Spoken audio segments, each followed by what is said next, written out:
Welcome to the show. I'm Michael Johnston. Joining me today to talk about tax efficient investing is Jimmy Atkinson. Jimmy is the founder of the Opportunity Zones database, which is the leading independent authority on OZ investing. Jimmy was one of the first to recognize the tremendous potential of the OZ tax incentive. And over the last several years, he's been one of the leading advocates for OZs. He's also the co-founder of WealthChannel, which is a leading community for high net worth investors. Jimmy, thanks for joining me here. Michael, this is awesome. Can't wait to get going here on Tax Efficient Investor. Let's do it. All right, let's dive right in here, Jimmy. So you have said that OZs are the greatest tax incentive ever created, which is a pretty bold statement. So let's dive in here. Give the listeners the high-level summary of why you think you can make such a bold statement about the tax savings here. Yeah, it's a bold statement. It grabs people's attention, which is what I intend Grab mine. to do. Yeah, it grabbed your attention. I think it's why I'm on the show today, right? So That's right. I do think it's the greatest tax incentive ever created. Investors in opportunity zones are afforded with the ability to get unlimited tax-free growth from within their opportunity zone investment. I liken it to a super Roth IRA, essentially. And we'll break down a little bit more throughout the course of our discussion, I think, Michael, how exactly the tax incentive works.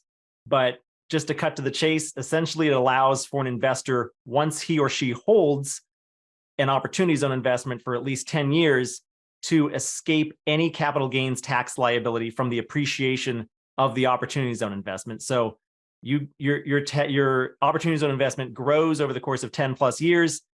You exit it eventually. You have a transaction. You sell your interest. You sell your opportunity zone investment. There's absolutely zero tax that you ever have to pay on that investment. So, Jimmy, I like to say that the best time to pay taxes are later and never. So it sounds like the OZ kind of checks both of those boxes, right? It can push us down the road and eliminate a lot of it as well.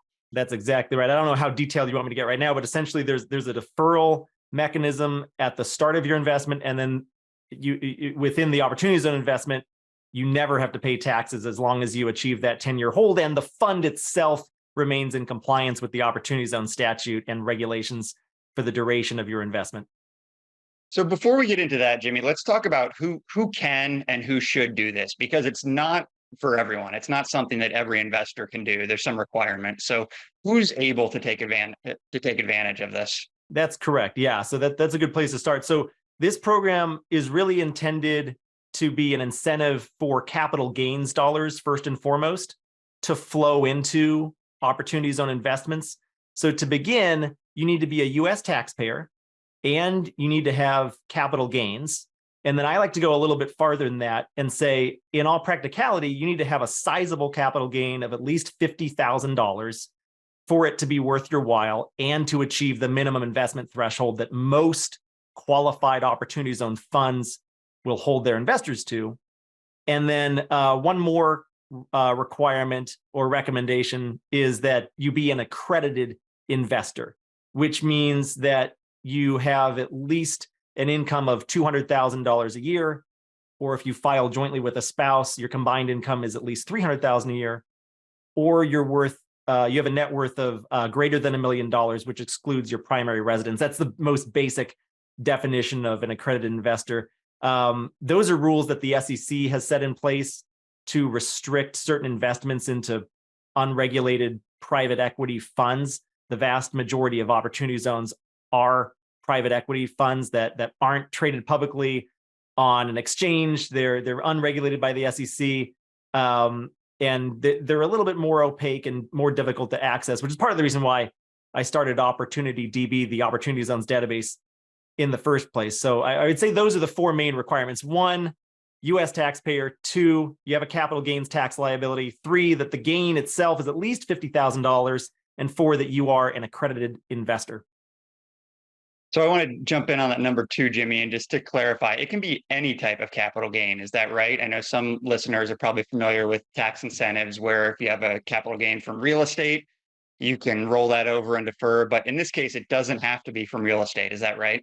Correct. It does not have to be from real estate. There's a similar program that Opportunity Zones often gets compared to called the Section 1031 exchange.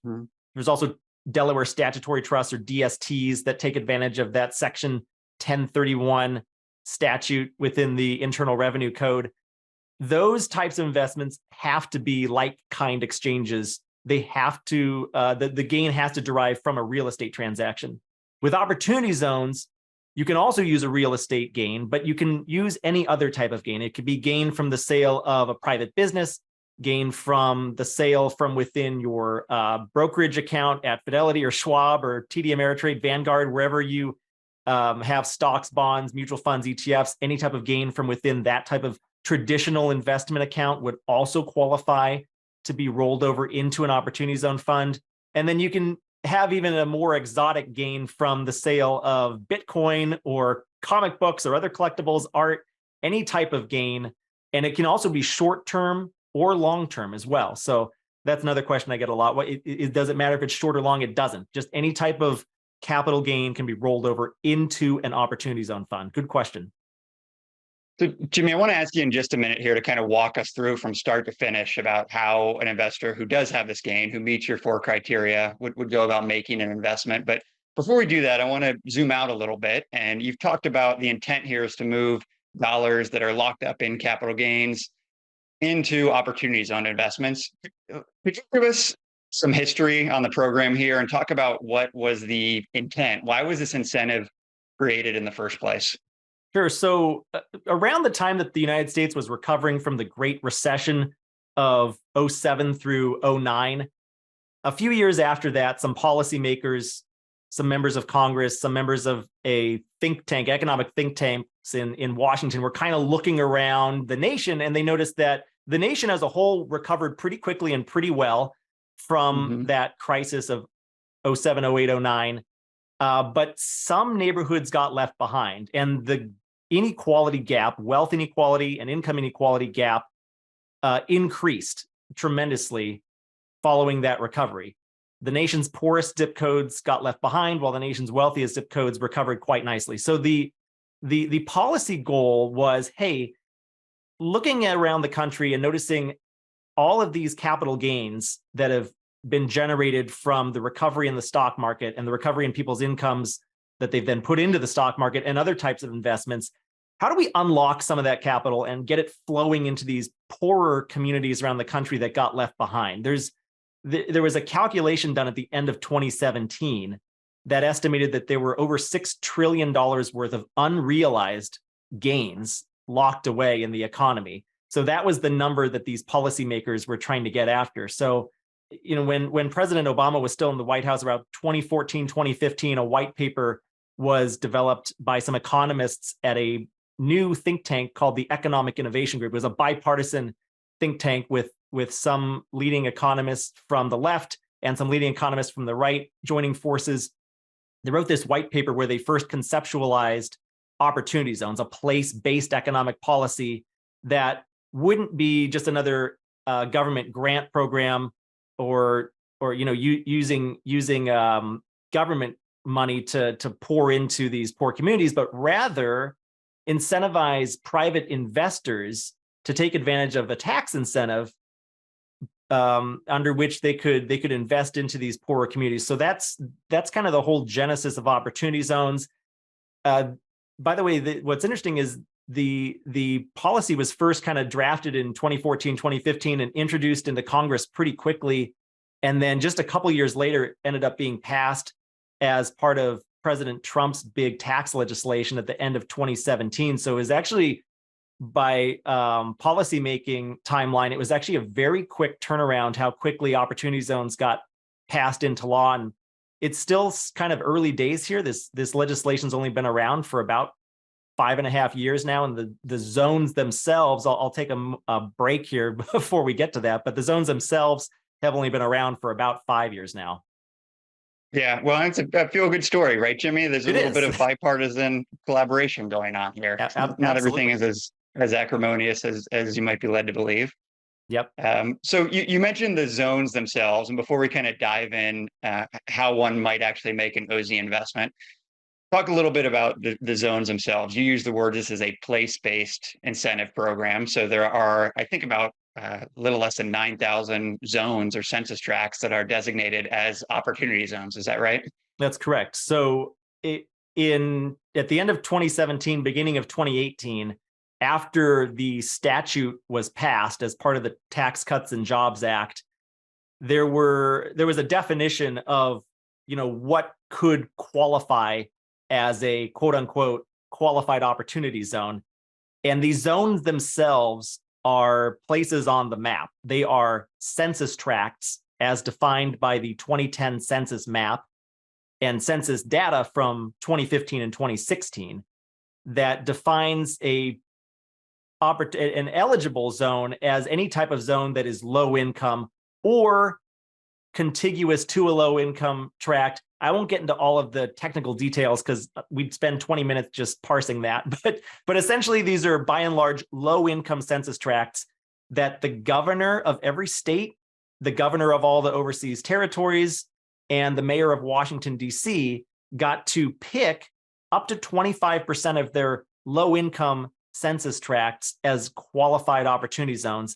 That nomination process occurred in the spring and early summer of 2018. And then the IRS, which is the agency that's charged with regulating this statute, then certified all of the opportunity zones in July of 2018. And there are now 8,764 opportunity zones to be exact. They are rural, they are urban, they are suburban, they are all over the country. They can be found in every city in the country, basically all the major cities anyway, and in every state, and including all the overseas territories in Washington, D.C. as well. Jimmy, you've put together a neat map that shows exactly where all the opportunity zones are. We will put a link to that in the show notes. Great. And you can plug in your address and there'll probably be, for most people, there's going to be an opportunity zone relatively nearby.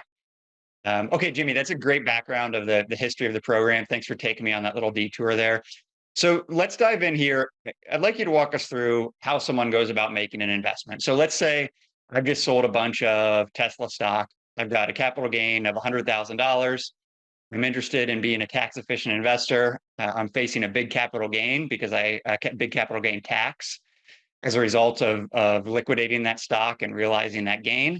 So I'm interested in this. What would I do? Walk me through step by step.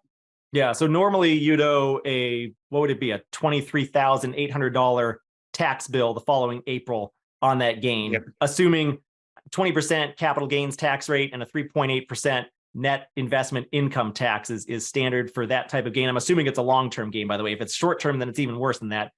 I don't know which state you live in, Michael. No, I know you live in Oregon. I don't know what the tax rate is there. California, New York, some of those other states, they get hit with a pretty high tax bill as well. So most of the states around the country also comply with this program. Some don't. So check with your CPA to make sure what your state does. I won't get into those details. But you take your $100,000 gain from the sale of your Tesla stock, Michael. Within 180 days of triggering that gain, you then roll over that gain amount into a special vehicle that's called a qualified opportunity fund. And that fund needs to invest into opportunity zone deals, essentially, opportunity zone assets. I can get into the nitty gritty of that a little bit later if you want me to break down what a fund does. But suffice it to say, you have to roll over your gain into a qualified opportunity fund within 180 days. That's requirement number one for the investor. And I'm kind of speaking to somebody who might come into a fund as a limited partner, an LP investor right now. Mm-hmm. That would be your first step, really, is to make sure that your gain gets into that fund within 180 days. And then I can kind of walk through what happens down the road there along the timeline if you'd like me to, or do you have any questions you'd like to break in with? No, that's great, Jimmy. So I've realized my gain. I've liquidated the stock. I've got this money, and within 180 days, I have selected a qualified opportunity fund. They've confirmed that I'm an accredited investor. I've wired them my money, so it's gone out the door, and within that 180 days. So I think so far so good. So walk me through what happens next. Yeah.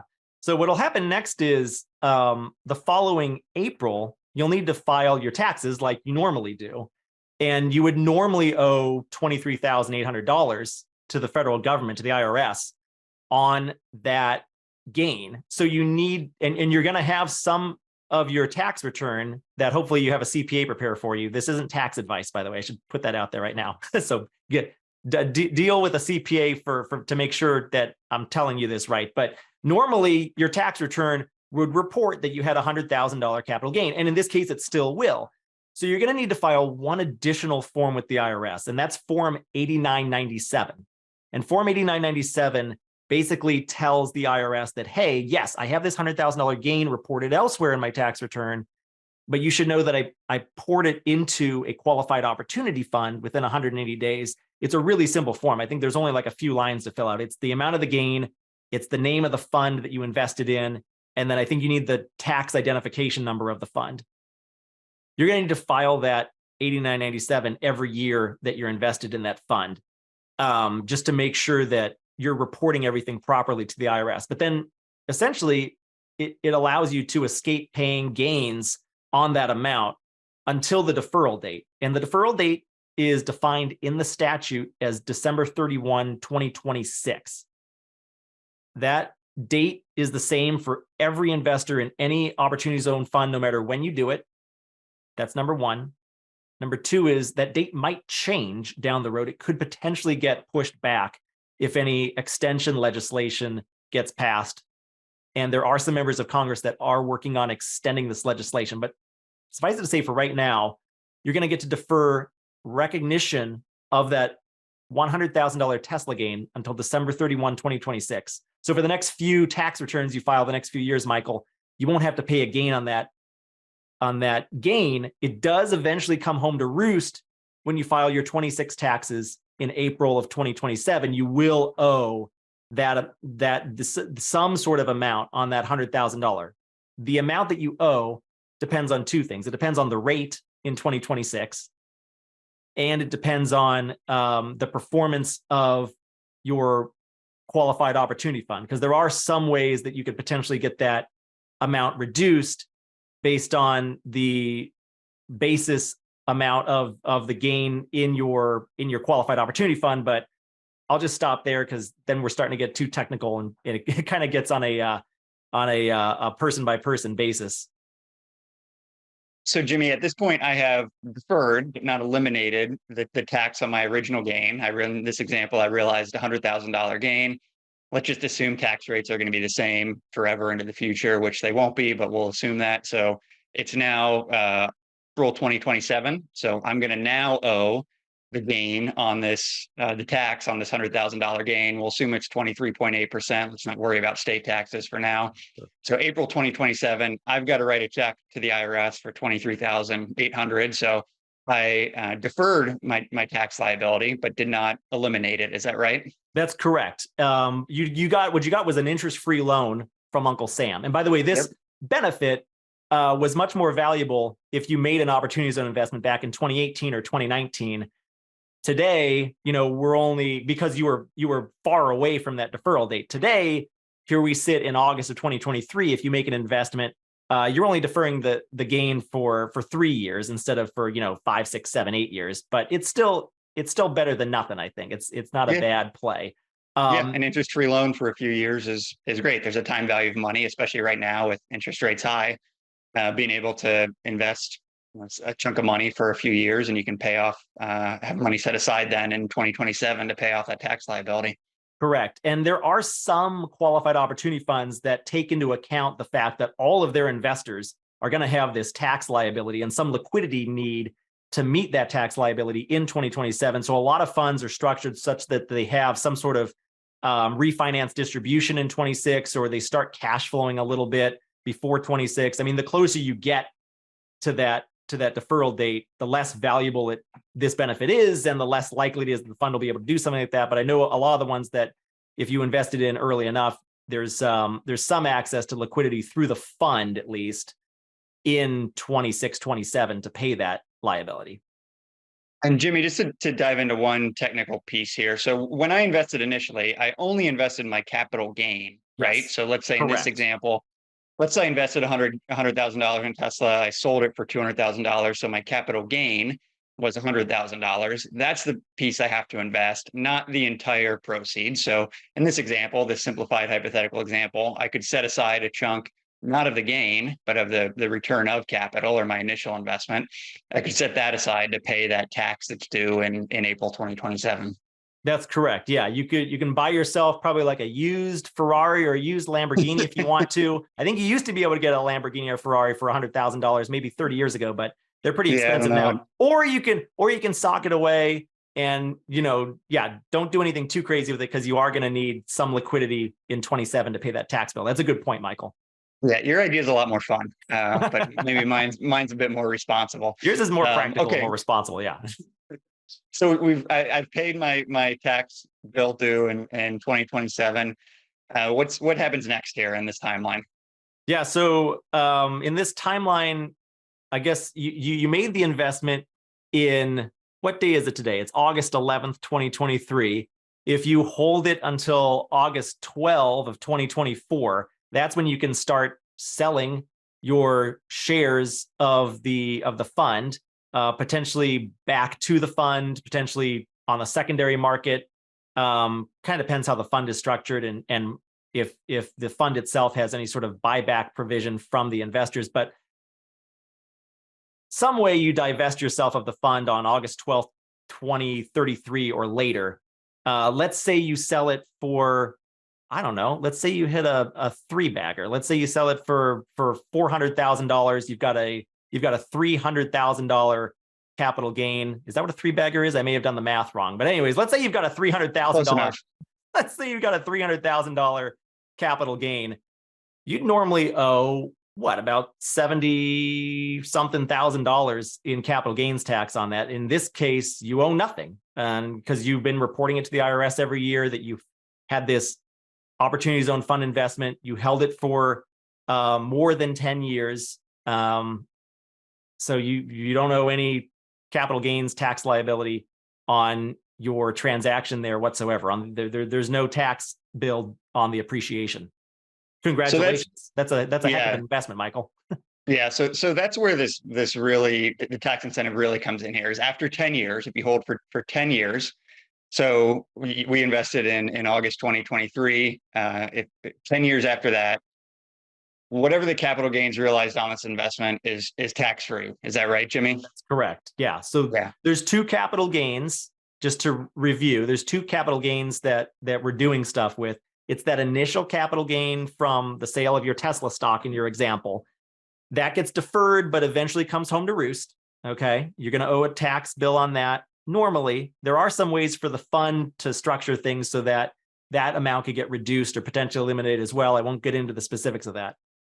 Then there's the second capital gain, which is the appreciation on your investment within the Opportunity Zone Fund. So long as you hold it for more than 10 years, that gain is not taxed. Now, there's some other benefits as well, by the way. Actually, there's one more primary benefit that I haven't really gotten to yet, if you'll indulge me for one more moment here. Let's do it. So the majority of these investments are in real estate. The majority of these Opportunity Zone investments are real estate projects, real estate deals. Real estate is highly tax advantaged for a lot of reasons, but one of the reasons is depreciation. You're able to depreciate the value of the assets, or if you do a cost segregation study, you're able to depreciate more quickly the value of the assets within the assets, I guess is a good way of saying it. The actual copper in the walls or the roof all have different depreciation schedules. Furnitures and fixtures, sure. Exactly. So normally, though, when you sell a non-Opportunity Zone investment, after taking that depreciation, which offsets your income every year, that depreciation gets recaptured, and you'll owe a depreciation recapture bill when you go to sell that asset at some point in the future. Here's the beauty about Opportunity Zones. It's a hidden benefit that doesn't get discussed as often as it should, I think. There's no depreciation recapture if you depreciate within a qualified opportunity fund. And as long as you hold that fund for at least 10 years and a day, more than 10 years, I think is how it's termed in the statute. So that's just one more benefit. There's zero depreciation recapture, which can juice your returns even further. Yeah, and that's a big deal. I think depreciation recapture is usually taxed at 25%. Mm-hmm. So depending on how much of that depreciation you're able to use as an LP, That can be a big tax bill that comes due when that depreciation is recaptured, and being able to avoid it is pretty nice. So, Absolutely. Jimmy, you're convincing me here. I'm coming around to see your big bold statement here. We opened with at the top of the program that this is the greatest tax incentive ever created. Uh, I think I'd summarize it as one, there's no limit on the size of the gain that you can roll into this. A lot of tax incentives are capped, or tax advantaged accounts are capped at how much you're able to get into it. There's really no limit on how much you're able to get into an OZ. Is that right? Yeah, well, you're only limited by the amount of capital The gains that amount of you're your able to gain. roll over. So if you can generate unlimited capital gains, then it's virtually unlimited what you can do with opportunity zones. There's no cap on the amount of gains that you can roll over. That's correct. Yeah. For someone who has a sale of a business or a big liquidity event, potential to get a lot of money into a tax advantage structure here. Correct. And then being able to defer that initial gain until right now, April 2027. And then, knock on wood, hopefully you make a good investment here. The value increases and you have another capital gain down the road after 10 years. And that is really where the big win comes, because that's totally tax free. Correct. You got it. Yeah. All Congratulations right. again. It's a heck of an investment. Yeah. So Jimmy, where can people go wrong here? Where do investors get burned? What do they screw up? What are the mistakes that the listener should be aware of? Yeah, so there's a few caveats that investors should be aware of before they make an opportunity zone investment. One of them has to do with the policy intent of opportunity zones. And the intent of the opportunity zone provision, the policy goals itself, is to incentivize new buildings, new investment, or substantially improved buildings within these opportunity zones. So what you can't do with an opportunity zone fund is buy and hold a cash flowing asset, because that wouldn't really improve these communities at all. So one of the big requirements of a qualified opportunity fund in order to stay in compliance with the program is that it has to put a new building into service or a new business. By the way, we've been talking about just real estate, but you can make business investments within opportunity zones as well. And there are a few examples of some business-based funds, venture capital-based funds I've worked with in the past, but the vast majority of these funds are real estate. So I'm kind of speaking just to the real estate audience here for the purposes of simplicity for this podcast interview. But you need to the qualified opportunity fund needs to put a new building in service or substantially improve an existing building asset. And substantial improvement is defined as at least doubling the cost basis of the building value. So excluding the land value, but at least doubling the value of the building within a certain time frame. So that's one thing to consider, is that this is not a core type or core plus type of real estate holding. This is an opportunistic or development type of asset here. So the risk, it's going to be a lot of ground up construction or heavy value add, where, say, if you buy something for $5 million, you've got to put another 5 million at least into it to double the basis. Correct.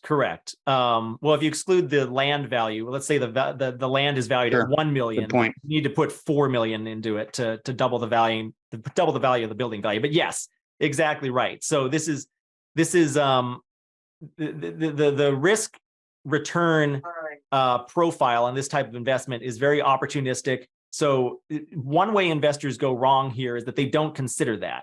They need to consider that, hey, do I have room in my portfolio for something that's this risky? Maybe the answer is yes. Maybe the answer is no. Maybe you need to talk about that with your financial advisor. I think a second way people go wrong is they let the tax tail wag the dog. And by that, I mean, yes, the tax incentive is amazing, but this great tax incentive doesn't make a bad deal a good deal necessarily. You need to look at the underlying asset. You need to look at the underlying deal. You need to look at how the fund is structured, what the fees are, do your due diligence just like you would on any other type of private equity real estate investment. The opportunity zone tax benefit is fantastic if it's a good deal. But remember that the tax benefit applies to capital gains. So there better be capital gains at the end of this. Otherwise, if it's just a bad investment, you don't even get any tax incentive really from making the investment other than the initial deferral on your Tesla stock, right, Michael? And then I would say a third way that people go wrong is that they don't consider the investment horizon. and the illiquidity. These investments are illiquid investments, and you're not likely to see your capital returned to you for several years. And you're not going to be able to completely get out of the fund for at least 10 years if you want to take full advantage of all of the tax incentives. So I would say those are the three things that investors should watch out for before they write a check as an LP investor into an opportunity zone fund. Great, Jimmy. And let me ask you you talked a little bit about some of the tax complexity and the costs. How much of a headache is this from a cost and a compliance complexity perspective? What does it add to investors' plates in that regard? Yeah. So I'm again, by the way, we've only really been talking about an investor who is an LP in somebody else's qualified opportunity fund. If you want to, if we have time, or maybe you can I can come back for another episode, we can talk about the complexity of setting up your own qualified opportunity fund. But let's put that aside for now. We're really only talking about an investor like you, Michael, who's got that $100,000 Tesla gain in your example and rolls it over into somebody else's qualified opportunity fund. From an investor's perspective, when it comes to compiling your tax return every year, it does add a little bit of added complexity. That's part of the reason why I said in the beginning, you should have a gain of at least $50,000. I think the headache really isn't worth it if you don't have a gain of at least $50,000. And then also, practically speaking, most qualified opportunity funds have minimum investment amounts, and they usually start at $50,000 and they go up from there. Some funds have investment minimums as high as $250,000 or even $1 million. But there are plenty that I've worked with that have investment minimums that are low. And by low, they always usually start at about $50,000. What you're going to have to deal with every year is getting a tax return from the qualified opportunity fund itself. And that's typically going to be in a K1. Most of these are structured as partnerships. Sometimes they're structured as S Corps or C Corps, and you might get a 1099. Actually, I'm not sure what an S Corp gets. Anyways, some of them will be 1099s, but most of them will be K1s. You should just make sure that you coordinate with your CPA and maybe have your CPA coordinate with the fund manager and determine, hey, which tax forms are we getting? How many are we getting per year? There are some funds, by the way, who have, they do multi-asset investments in multiple states. So that might be a concern. How many K1s are you going to get? It really depends on how the fund is structured. So that's really the major headache you're going to deal with, is getting a K1 from the fund and getting it in timely fashion. Is usually easier said than done. Oftentimes these funds, they're supposed to have the K1s to the investors closer to the beginning of the year, but sometimes the can gets kicked down the road because they're waiting on K1s from the asset they're investing in. And oftentimes as an investor, you might not get your K1 until well after the return due date in April. So you're likely going to have to extend your tax return, which, by the way, for high net worth investors, particularly if they're business owners, shouldn't be anything too abnormal. Most high net worth investors, family offices, the ultra wealthy, they file their initial return in April, but they usually have to file some extension as well. I should say they pay their bill in April, but they have to file an extension, and then they end up filing their actual return in October. That's probably going to be the case if you're going to make an investment into a qualified opportunity fund. Is it worth it? I think so, from the perspective of the tax benefit that you're going to receive. And probably if you're the type of investor who's ideally suited for this investment, you're going to be extending your return anyway for some other reason. So might as well. But I'd say that's the main headache, is getting that K1 each year from the different funds that you're in. Yeah, great. Thanks, Jimmy. That's really, really helpful. I want to ask you about, you mentioned earlier, we talked about 1031s a little bit. I think you mentioned the OZ program is pretty new. 1031s are not. They've been around forever. I think it might be close to 100 years that the 1031 has been around. So what should investors think about if they have a gain? It's kind of an either or, right? They can do an opportunity zone investment, or they can do a 1031. How do you think about the kind of weighing the pros and cons of OZ versus doing a 1031, or what are the differences between those two options? Yeah, great question. And you're right. The 1031 exchange has been around for, I think it's a little over 100 years now. So every CPA in the country, every real estate broker in the country has a lot of muscle memory, so to speak, about how to do a 1031 exchange. There's huge amounts of infrastructure around 1031s. You need a qualified intermediary to do one, and they all know how to do them perfectly. Whereas opportunity zones, they are a little bit newer, right? They're only been around for 5 years. There are some national and regional accounting firms all over the country that do have a specialist or a team of specialists devoted to opportunity zones and investing in qualified opportunity funds. But chances are, if you just call your local CPA who's, on Main Street in the town you're in, they might not have heard of this program, or they might have only heard of it tangentially, and they might not really know what it is. They might say, I don't know, I have to check with my main office and get back to you. So that's a little bit of a disconnect there that investors just have to deal with. But to get back to your original question, the differences between the two programs. First of all, look at what type of gain that you have. And again, both of these programs, you need to start with a gain. If it's not a real estate gain, the 1031 or the DST is not available to you. So then you're really only looking at opportunity zones. So in my example with my Tesla stock, the 1031 isn't an option. It's only for real estate gains. Correct. Yeah. So now let's consider, okay, you do have a gain that's been triggered from the sale of a real estate investment property. Then you've got some options here. You can do a 1031, or you can do an opportunity zone investment. The risk profile of these two couldn't be more different, really. Again, an opportunity zone fund, you have to invest in something that's going to be ground up construction or substantial rehab. So that's going to be a lot riskier. It's really a capital appreciation play. With a 1031 or particularly a DST, you're really looking at something much more stable, a core, maybe a core plus if it's through a 1031 and not through a DST. And then you're looking at capital preservation and cash flow as your goals there. As well as there's the place-based restrictions on the OZ side. Is that right? And I was going to get to that next. And by the way, there's probably like 10 or 12 different dimensions that these two programs are different or similar in. I'll just touch upon the main ones. That is the next one, though, Michael, is that a 1031, you can do one anywhere in the country, whereas opportunity zones are restricted to these 8,700 plus census tracts. And then the timing on them is similar, but a little bit different. But suffice it to say, they both have a 180-day clock.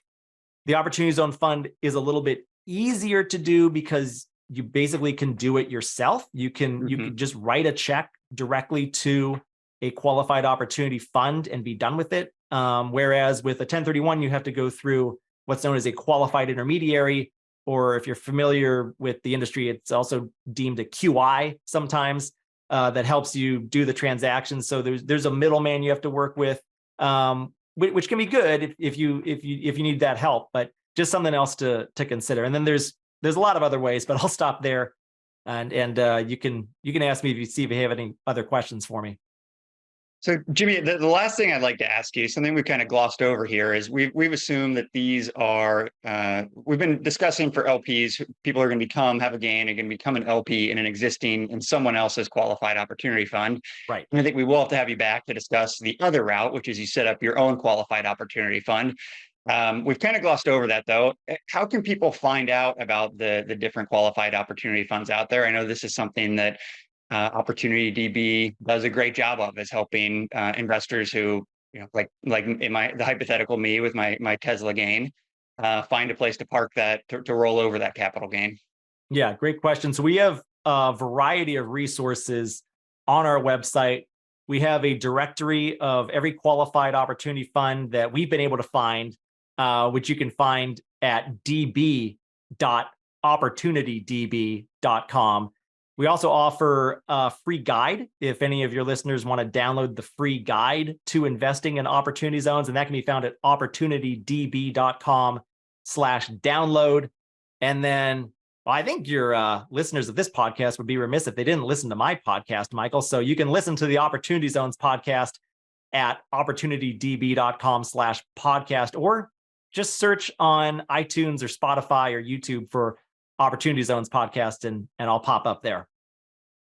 Great. Thanks, Jimmy. And for anyone who was not scribbling down these URLs, we'll put everything in the show notes so you can jump on over there. Jimmy also hosts an event 3 times a year, OZ Pitch Day, which is a fantastic event, a way to see qualified opportunity funds, exactly what it sounds like, pitch their deals to investors who may have realized the capital gain. So we'll put a link to the next OZ Pitch Day in the show notes as well. Jimmy, this has been incredible. Thank you for sharing your knowledge on OZs. I think it's lived up to the hype of the greatest tax incentive ever created, or at least I'm convinced more so now than I was when we started this. So I want to thank you for joining me today. I want to thank all the listeners for tuning in. If you enjoyed the show, we'd love it if you would leave us a rating or a review on Apple or Spotify. It really helps to spread the word. Jimmy, thanks so much for coming on. Thank you, Michael. Been a pleasure. Take care.